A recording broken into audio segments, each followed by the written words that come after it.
This Fight Back video will show you how to dismantle 7 common pro-abortion lies and help you defend the unborn. You were right 100 times on the blackboard. I will be politically correct in class. We don't say traditional marriage in this class. That is bigoted. The Bible is not history. The work of Darwin is irrefutable. A fetus is just a clump of cells. We are all equal. Plants, animals, people. All right, that's it. Enough is enough.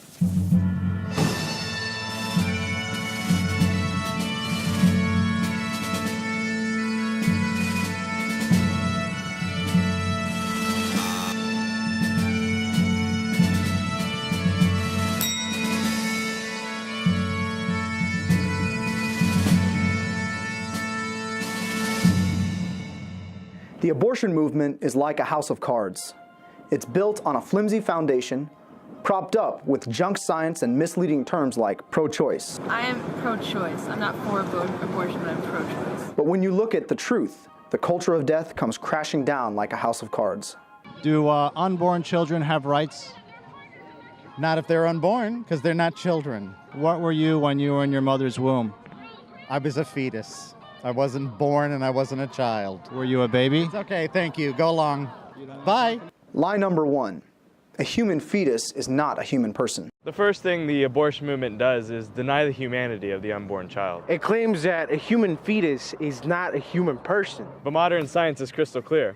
At the moment of conception, also known as fertilization, a unique organism comes into existence. Since this new life has human DNA and is the offspring of human parents, it can only be described as human life. Dr. Michelin Matthews-Roth, professor at Harvard Medical School, states, "It is scientifically correct to say that an individual human life begins at conception." Dr. Alfred Bongiovanni, former professor of pediatrics and obstetrics at University of Pennsylvania, stated, "I submit that human life is present throughout this entire sequence, from conception to adulthood, and that any interruption at any point throughout this time constitutes a termination of human life." And Professor Jaime Gordon, founder of the Mayo Clinic's world-famous program in medical genetics, adds, "By all the criteria of modern molecular biology, life is present from the moment of conception." So it's obvious that the abortion movement rejects scientific truth. Lie number 2. My body, my choice. You know what? This is my stomach, and I get to decide what I do with it. You know why? Because it's mine! A pregnant mother is carrying a baby. It's my stomach, and I get to do what I want with it! The life is not... The unborn child is not a stomach or part of a stomach. It's a real growing person inside his or her mother's womb. What it does is kill a small human person with its own distinct genetic makeup. It destroys the body of a separate, unique individual. That's why abortion is morally wrong. Lie number 3. It's just a blob of tissue, not a baby. Because if you're going to say that a fetus is just a blob of tissues, that's all we are as well. We're just a bigger blob. The size is usually their argument, and I say, well, okay, well, just because my niece, who's 2, comes in and she's, way shorter than me, and then Shaquille O'Neal's in the same room, does that mean my niece has a less of a right to life than, Shaquille O'Neal? Again, lie number 3 attempts to dehumanize unborn children by calling them blobs. But we're much more than blobs because God created us with immortal souls. Every soul is a masterpiece that was made to shine in creation, which is like a beautiful rose window. Every person has a unique place in that window. And God has a plan for every person. Dr. Landrum Shettle says, "There will never be another you. Not even if mankind were to persist for billions of years." That's why abortion is a grave sin against the author of life, because it destroys a unique masterpiece of God. Lie number 4. Abortion is a woman's right. Neither men nor women have a right to kill an innocent child. There's no natural right more basic and precious than the right to life.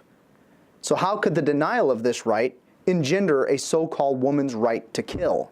It's impossible. Civil laws that deny a true human right are unjust and morally invalid. True human rights come from our human nature as God made it, not from human fancy. Since the unborn child has a natural right to life, no person, court, doctor, judge, or politician can take it away. Lie number 5. Abortion is needed to prevent overpopulation. Even if the world were overpopulated, you can't perform an intrinsically evil act to achieve something good. The overpopulation argument is false.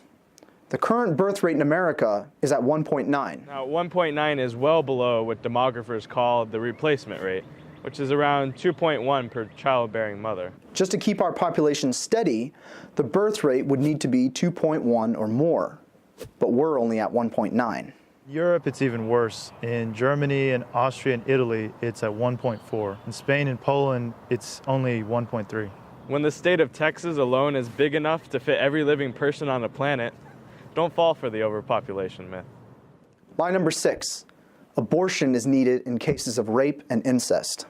Society tells the world that you can't bring a rape baby into it, that there's something wrong with these children and that they don't deserve to be alive. They don't deserve life. Had I done what society told me to do, I would have been robbed of so much joy. When you make the rape exception, that's like saying to me that I deserved the death penalty for the crimes of my father. According to the United States Supreme Court, he didn't even deserve the death penalty. There's no death penalty for rapists. Even for child molesters, they said that that's cruel and unusual punishment. Also, guess how many abortions are performed because of rape or incest? 1/3 of 1%. So will the abortion movement ban 99.67% of all other abortions? Of course not. Lie number 7. Abortion prevents poverty and suffering. If you follow the twisted logic of this side to the very end, what would prevent the killing of, let's say, a 3-year-old girl whose life is deemed a burden? And by the way, child euthanasia is already legal in Belgium. And also, what would prevent the killing of an elderly parent or grandparent who is considered a burden? Let's connect the dots. What's the name of that man with an ugly mustache who sent mentally disabled people to their death in Germany? That's right, Hitler. And you know the rest of the story.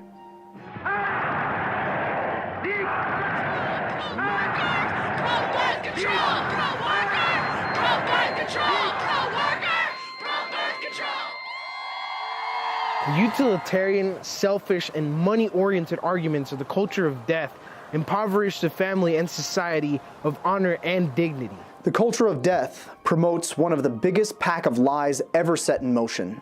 Lies that have stopped the beating hearts of millions of babies. How can so much slaughter, numerically on par with Hitler's Germany or Stalin's Russia, be tolerated in the United States?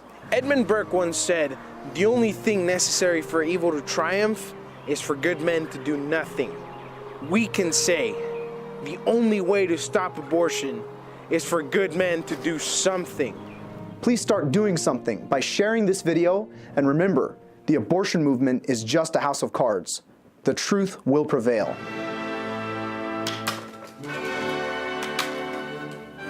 To get future Fight Back videos, subscribe here. God bless you.